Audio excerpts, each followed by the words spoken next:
अस्सलाम वालेकुम बच्चों, welcome in future win classes. 10th class की केमिस्ट्री का चैप्टर नंबर 15 और बच्चों लेक्चर नंबर 19, जिसका टाइटल है, जिसका टॉपिक है एग्रीकल्चरल एफ्लुएंट्स। ये बात बच्चों हम पिछले 3 लेक्चर से डिस्कस कर रहे हैं कि पानी पोल्यूट हो सकता है। जब ये दुनिया बनी थी, जिस हालत में पानी उस वक्त अल्लाह ताला ने यहाँ पर रखा था, आज का इंसान अपनी एक्टिविटीज़ की वजह से उस पानी को डिटीरियोरेट करता आ रहा है। आज का इंसान जो है पानी का जहाँ पर बेजा इस्तेमाल कर रहा है, उसी तरह आज का इंसान जो है वो पानी को पोल्यूट भी कर रहा है। पानी अल्लाह की अजीम नेमत है, लेकिन इसका इस्तेमाल जहाँ पर नागज़ीर है, वहाँ पर साथ ही साथ जो है पानी की क्वालिटी को भी इंसान अपने ही हाथों ख़राब कर रहा है, जो कि एक बहुत बड़ा अलमिया है। 3 बुनियादी नुकात हैं जिस वजह से पानी की क्वालिटी ख़राब हो रही है। पहला बच्चों हम डिस्कस कर चुके हैं, इंडस्ट्रीज़ हैं, इंडस्ट्रियल एफ्लुएंट्स हैं। दूसरा हमारे घरों से निकलने वाले डोमेस्टिक एफ्लुएंट्स हैं। वो पानी की क्वालिटी को, दोनों चीज़ें कैसे ख़राब कर सकती हैं, वो हमने लेक्चर नंबर 18 के अंदर डिस्कस किया है। आज हमारा जो लेक्चर नंबर 19 है, that is on agricultural effluents. ज़राअत से निकलने वाले फालतू मादाजात पानी की क्वालिटी को कैसे ख़राब कर सकते हैं, हम आज इसको डिस्कस करेंगे। बच्चों, जब से इंसान बना है और जब तक इंसान रहेगा, खुराक की प्रोडक्शन जो है, जो फूड की इंडस्ट्री है, ये कभी भी बंद नहीं हो सकती। जितनी भी फूड की इंडस्ट्रीज़ हैं, ये सारी की सारी डिपेंड करती हैं किसानों पे, एग्रीकल्चर्स पे, क्रॉप्स पे, फसलों पे डिपेंड करती हैं। और हर किसान की ये ख्वाहिश होती है कि उसकी फ़ी एकड़ पैदावार बाकी किसानों से ज़्यादा हो। हर इंसान की, हर किसान की, स्पेशली फार्मर की ये ख्वाहिश है कि अगर इस साल 1 एकड़ के अंदर मुझे 40 मन गंदम मिली है, तो अगले साल मुझे 45 मन गंदम मिले। और अपनी प्रोडक्शन में इजाफे करने के लिए एक किसान बहुत से जतन भी करता है, अच्छी से अच्छी क्वालिटी के बीजों का इस्तेमाल करता है, मुख्तलिफ़ किस्म के फर्टिलाइज़र्स का, खादों का इस्तेमाल करता है, ताकि उसकी ज़मीन की फर्टिलिटी, उसकी ज़मीन की जो ज़रख़ेज़ी है, उसमें इजाफा हो। इसके अलावा किसान अगर कभी उसकी फसल के ऊपर इंसेक्ट्स, कीड़े मकोड़े अटैक करें तो उनको मारने के लिए स्प्रे भी करता है। उसकी फसलों के साथ आसपास जो कोई जड़ी बूटियाँ ना उगाएं, हर्ब्स ना उगाएं, उनको गोडी भी करता है। और अक्सर तो उन जड़ी बूटियों को मारने के लिए उसके ऊपर स्प्रे भी कर देता है कि मेरी फसल जो है इसको कोई नुकसान ना हो। एक किसान अपनी फसल को एक छोटे नन्हे बच्चे की तरह पालता है। जैसे हम बच्चों को करते हैं ना, सर्दी ना लग जाए, बच्चे को ये कंबल दो, कैप दो, वैसे ही किसान अपनी फसल के साथ कुछ इसी तरह का बिहेव करता है। कीड़े मार दवाइयाँ स्प्रे कर रहा है, खादें डाल रहा है, वक्त पे पानी दे रहा है, गोडी भी कर रहा है, अच्छी क्वालिटी के बीजों का इस्तेमाल कर रहा है, जरासीम कुछ स्प्रे कर रहा है। तो ये सारे काम किसान क्यों कर रहा है? ताकि उसकी फ़ी एकड़ पैदावार जो है वो इजाफा हो जाए उसमें। आज से पहले किसान कुछ अरसा, तकरीबन 150-200 साल पहले की बात करें तो ऐसा नहीं था। उस वक़्त जो अच्छी खाद होती थी वो जानवरों का गोबर, गले सड़े पत्ते, ये चीज़ें होती थी। लेकिन बस जैसे ही फूड की डिमांड में इजाफा हुआ है, जैसे जैसे खुराक की डिमांड में इजाफा हुआ है, वैसे वैसे किसानों की टेक्निक्स भी बदल गई हैं। एक वक्त होता था जब किसान भैंसों के साथ, बैलों के साथ हल चलाता था। आज मशीनरी का दौर आ गया है। जैसे जैसे आबादी बढ़ती जा रही है, वैसे वैसे किसान अपनी टेक्निक्स भी बदलता जा रहा है। ठीक है ना। हम बात की तरफ अगर बच्चों आए, तो बात करने का मकसद ये है कि एग्रीकल्चर सेक्टर जो है, खुराक की जो इंडस्ट्री है, इसमें ऐसे बहुत से वेस्ट और बहुत से ऐसे केमिकल्स हैं जो हमारे लिए फ़ायदेमंद भी हैं, लेकिन वो ओवरऑल जो है हमारे माहौल को, पानी को ख़राब कर रहे हैं। और एक एग्रीकल्चर सेक्टर के अंदर कौन कौन से केमिकल्स हैं वो यूज़ हो सकते हैं, उनकी मैं एक लिस्ट बनाने लगा हूँ। सबसे जो अहम चीज़ है वो तो फर्टिलाइज़र है, खाद है। फर्टिलाइज़र जो है क्यों डाले जाते हैं? किसी बच्चे को आइडिया है? फर्टिलिटी इम्प्रूव करने के लिए। ज़मीन की जो ज़रखेज़ी है उसमें इजाफे के लिए फर्टिलाइज़र ऐड किए जाते हैं, फर्टिलिटी इम्प्रूव हो जाती है, ज़मीन की ज़रखेज़ी में इजाफा होता है, इसलिए किसान फर्टिलाइज़र खादें डालता है। और क्या होता है, फंगीसाइड्स ये कुछ केमिकल्स हैं दैट किल द फंगस, जो फंगस को मारते हैं। फंजाई जो होते हैं ये प्लांट्स के दुश्मन हैं, पौधों में बीमारियां फैलाते हैं। फंजाई जो होते हैं ये पौधों और फलों के, सब्जियों के दुश्मन हैं। अक्सर जो है ये फलों के अंदर बहुत सी बीमारियां फैलाते हैं, आलूओं के अंदर स्पेशली, सेब के अंदर और मुख्तलिफ फ्रूट्स के अंदर। दुनिया का अगर मैं आपको बताऊं तो 15 से 45% जितना भी फ्रूट है वो सारा ज़ाया हो जाता है। किस वजह से? फंजाई की वजह से।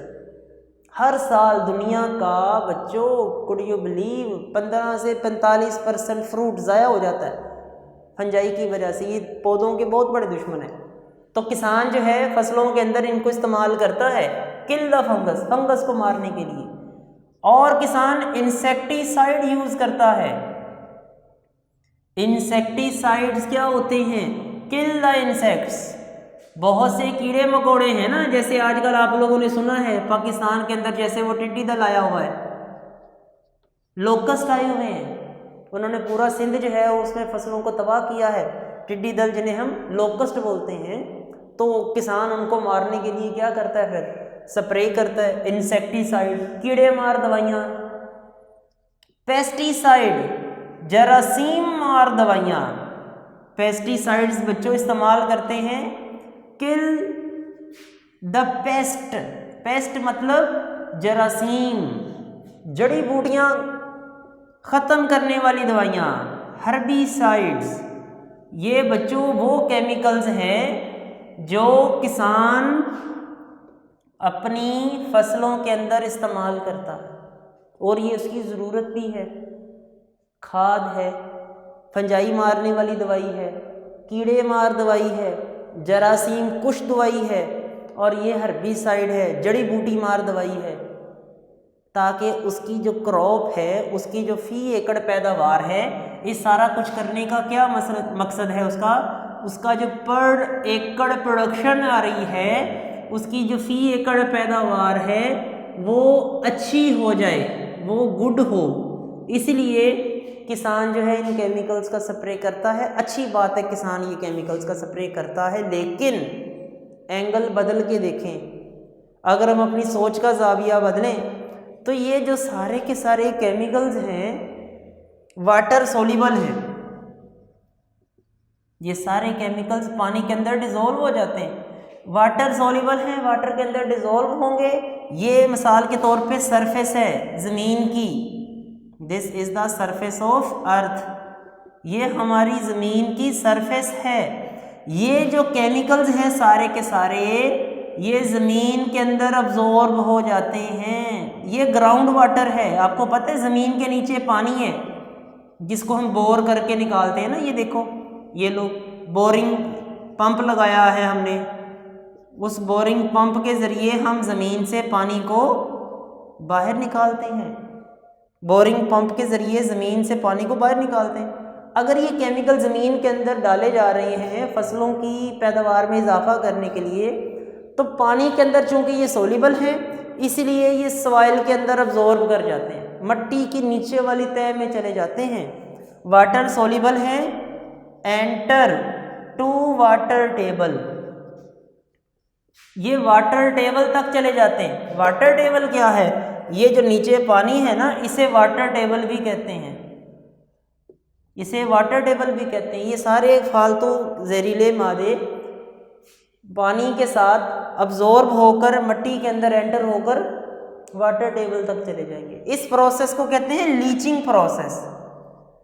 ये जो प्रोसेस है इसे बोलते हैं बच्चों लीचिंग प्रोसेस।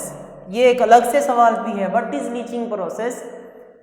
ज़्यादा काश्तकारी से, ओवर कल्टीवेशन से ज़मीन के अंदर ये जो केमिकल्स इस्तेमाल किए जाते हैं, ये नीचे लीच डाउन करके जितना भी वाटर टेबल है इस वाटर टेबल को डिस्टर्ब कर देते हैं, नुकसान पहुंचा देते हैं। ये पहला नुकसान होगा एग्रीकल्चरल एफ्लुएंट्स का, ज़मीन के अंदर ये एंटर होकर पानी को नुकसान पहुंचा देंगे। दूसरा बच्चों, जब बारिश का पानी आता है तो जो खाद डाली होती है, अक्सर ऐसा होता है कि जो खाद डाली है वो बहकर, बारिश का पानी आया, कुछ तो ज़मीन में जज़ब हो गया, तो कुछ पानी जो है वो फ्लो भी तो कर जाता है। जब रेन वाटर फ्लो करेगा तो इन केमिकल्स को अपने साथ बहा कर ले जाएगा। ये क्लाउड्स हैं, ये बादल हैं, रेन वाटर आया, बारिश का पानी नीचे आया और रेन वाटर जो है इन केमिकल्स को अपने अंदर डिसॉल्व करके ले गया। डिसॉल्व करके कहाँ ले गया? रिवर्स के अंदर ले गया, लेक्स के अंदर ले गया है, पॉन्ड्स के अंदर ले गया है, नहरों में, झीलों में, तालाबों की तरफ ले गया है। बारिश का पानी आया, ज़रात के ऊपर, उस क्रॉप्स के ऊपर जो आपने केमिकल्स का स्प्रे किया तो उसको अपने साथ बहाकर नदी नालों में ले गया। इन केमिकल्स के अंदर, ये सारे के सारे जो केमिकल्स हैं, इनमें भी फॉस्फेट होते हैं, PO4, इनमें भी नाइट्रेट होते हैं, NO3। बच्चों ये दोनों चीज़ें तो वही हैं जो डिटर्जेंट में भी होती थीं, याद आया? बिल्कुल, ये डिटर्जेंट में भी थी। जब ये वाटर के अंदर जाएंगी, पानी के अंदर जाएंगी, तो पानी के अंदर अलजी की ग्रोथ तेज़ हो जाएगी, अलजी की ग्रोथ में इजाफा होगा। अलजी की जब ग्रोथ में इजाफा होगा तो अलजी जो होते हैं, it make a layer over the water, ये पानी के ऊपर एक तह बना लेंगे, ऊपर से सूरज की रोशनी को पानी के अंदर जाने ही नहीं देंगे। नहीं समझे बात को? अलजी की बच्चों जब ग्रोथ बढ़ जाएगी तो अलजी जो है it make a layer over water, ये पानी के ऊपर एक लेयर बना लेता है। और वो लेयर क्या करती है? वो लेयर बच्चों ये करती है, ये सनलाइट है, सूरज की रोशनी है, ये पानी है, इसके ऊपर जब अलजी की लेयर बन जाएगी इस तरह से, तो ये जो नीचे मछलियां हैं, ये जो नीचे मछलियां वगैरह हैं, ये सूरज की रोशनी इन तक नहीं जा पाएगी, सूरज की रोशनी इस लाइफ स्टॉक तक जा ही नहीं पाएगी। अलजी की लेयर जो है बन जाएगी, बाद में उस अलजी की जो लेयर है उसकी डेथ भी तो होनी है, उसकी डीकम्पोजिशन होनी है।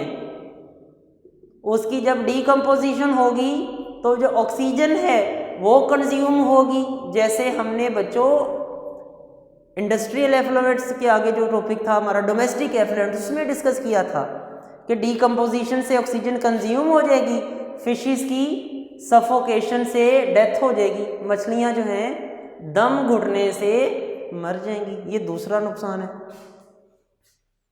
मतलब एग्रीकल्चरल सेक्टर में अगर देखें तो बिलाशुबा जो केमिकल्स इस्तेमाल किए जाते हैं वो हमारे फ़ायदे के लिए हैं, लेकिन उनके दो बड़े नुकसान हैं। एक लीचिंग प्रोसेस है जो भी हमने डिटेल में डिस्कस किया है, और दूसरा रेन वाटर के साथ जब वो सारे के सारे केमिकल्स रिवर्स, लेक्स और पॉन्ड्स के अंदर डिसॉल्व होकर चले जाएंगे तो उन केमिकल्स के अंदर चूँकि फास्फेट और नाइट्रेट भी होता है जो कि डिटर्जेंट के अंदर भी था, वो वाटर के अंदर अलजी की ग्रोथ में इजाफा कर देगा।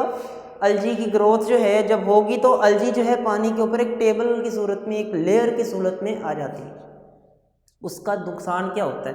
पहला नुकसान तो उस अलजी की मोटी लेयर की वजह से जो सनलाइट है वो कभी भी पानी के अंदर तक नहीं जा पाएगी, जिस वजह से जो नीचे वाले प्लांट्स हैं वो भी मुतासिर होंगे, क्योंकि अलजी ने तो ऊपर अपनी लेयर बना ली, सनलाइट खुद ले जा रही है, नीचे वाले प्लांट्स तक लाइट जाने नहीं दे रही, नीचे वाले प्लांट्स की भी डेथ होगी, उनके ऊपर भी असर आएगा।